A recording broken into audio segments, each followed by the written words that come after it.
आज बात उस खबर की जो भारत की डिफेंस इंडस्ट्री के इतिहास में मील का पत्थर साबित हो रही है। DRDO यानी defence research and development organisation ने एक साथ 9 आधुनिक रक्षा प्रणालियों की टेक्नोलॉजी ट्रांसफर कर दी है देश की इंडस्ट्री को। और इसका मतलब है अब ये घातक सिस्टम भारत में बनेंगे, भारत के हाथों से बनेंगे और दुनिया इन्हें खरीदेगी। ये है असली मेक इन इंडिया की ताकत। चलिए अब इस धमाकेदार रिपोर्ट को विस्तार से समझते हैं। दरअसल DRDO सिर्फ एक संस्थान नहीं, ये भारत की रणनीतिक सोच, वैज्ञानिक क्षमता और आत्मनिर्भरता का प्रतीक है। और इस बार जो काम हुआ है वो सिर्फ एक प्रोजेक्ट नहीं बल्कि एक पूरा डिफेंस इकोसिस्टम बनाने की दिशा में ऐतिहासिक कदम है। DRDO के vehicle research and development establishment यानी VRDA ने 9 अलग अलग रक्षा प्रणालियों की तकनीक देश की 10 कंपनियों को सौंप दी है। अब ये कंपनियां, जिनमें पब्लिक सेक्टर से लेकर प्राइवेट सेक्टर की दिग्गज कंपनियां शामिल हैं, इन सिस्टम्स का उत्पादन भारत में करेंगी। इसका मतलब विदेशी हथियारों पर निर्भरता घटेगी, रोजगार बढ़ेगा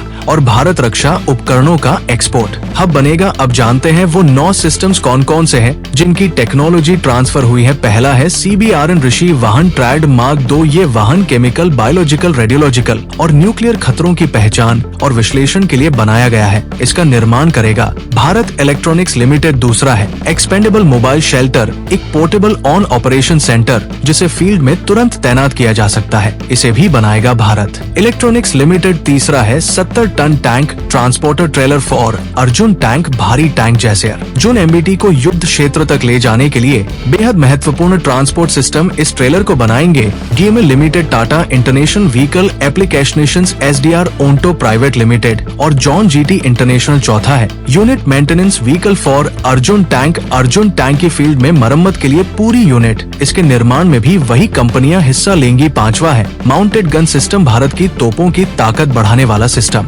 इसका निर्माण करेगा भारत फर्ज लिमिटेड जो देश में डिफेंस मैन्युफैक्चरिंग का बड़ा नाम है। छठा है anti terrorist vehicle track version. ये वाहन आतंकवादी हमलों में त्वरित जवाब के लिए डिजाइन किया गया है। इसे बनाएगी metal tech motor bodies PVT Ltd। सातवां है मल्टीपर्पज डीकन्वेनेशन सिस्टम, किसी भी CBRN हमले के बाद क्षेत्र और उपकरणों को साफ करने वाला सिस्टम। इसे बनाएंगी डास हिच्ची Ltd और गोमा इंजीनियरिंग PVT Ltd। आठवां है वज्रा रायड कंट्रोल व्हीकल, भीड़ नियंत्रण और दंगों से निपटने के लिए डिजाइन किया गया विशेष वाहन। इसे बनाएगी टाटा एडवांस सिस्टम्स Ltd। इन सब टेक्नोलॉजी ट्रांसफर्स का मतलब सिर्फ हथियार नहीं है, इसका मतलब है आत्मनिर्भर भारत की रक्षा अर्थव्यवस्था का निर्माण। हर एक प्रणाली के निर्माण में लगने वाली मशीनरी, पार्ट्स, लॉजिस्टिक्स, रिसर्च, ये सब अब देश में होंगे। इससे MSMEs को बढ़ावा मिलेगा, इंजीनियर्स को नए अवसर मिलेंगे और सबसे बड़ी बात, भारत का डिफेंस एक्सपोर्ट ग्राफ तेजी से ऊपर जाएगा। अब तक जहां भारत अपने 60 से 70% हथियार बाहर से खरीदता था, अब वहां वह दुनिया को बेचेगा। DRDO के चेयरमैन डॉ. समीर कामत ने इस मौके पर खास बात कही। उन्होंने बताया कि इन स्वदेशी प्रणालियों ने ऑपरेशन सिंदूर के दौरान बेमिसाल प्रदर्शन किया है। उन्होंने इंडस्ट्री को सर्च कैपेसिटी यानी आपातकाल में तेज उत्पादन के लिए भी तैयार रहने की सलाह दी है।